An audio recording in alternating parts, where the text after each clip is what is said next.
kuasa hukum pasangan calon Muhammad Ramdan Pomanto Fatmawati Rusdi melaporkan Erwin Aksa ke Bawaslu Sulawesi Selatan. Ketua tim pemenangan paslon Munafri Arifudin Rahman Bando itu dilaporkan atas dugaan kampanye hitam.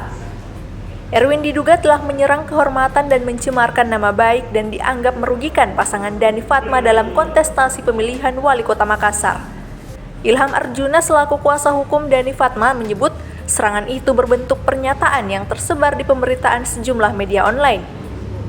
Dalam pernyataannya, Erwin Aksa menyebut Dani Pomanto melakukan reklamasi pantai Losari merusak biota laut dan lingkungan. Dani juga dikatakan sering studi banding ke luar negeri yang dianggap pemborosan anggaran. Kenapa kami laporkan ke Bawaslu Bapak Erwin Aksa? Karena yang pertama, kapasitas dia sebagai ketua tim pemenangan Api Rahman. Yang kedua, dilakukan di masa kampanye. Yang ketiga, menyerang pasangan calon wali kota Makassar. Undang-Undang nomor 10 2016.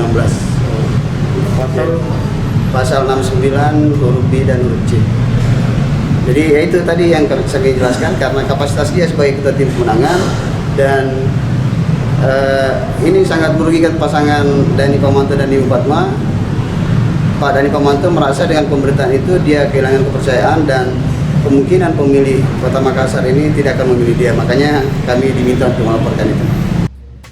Sementara itu, Komisioner Bawaslu Sulawesi Selatan Saiful Jihad masih akan melakukan kajian atas laporan tersebut.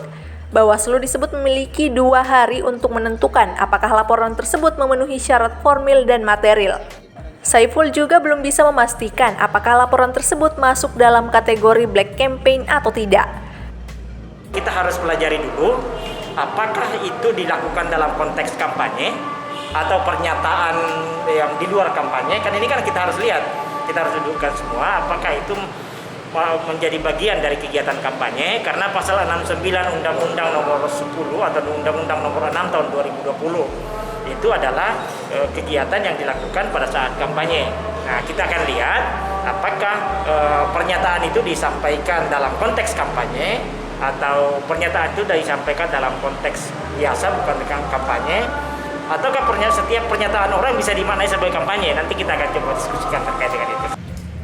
Dari Kota Makassar, Suparman, Fajar.co.id melaporkan.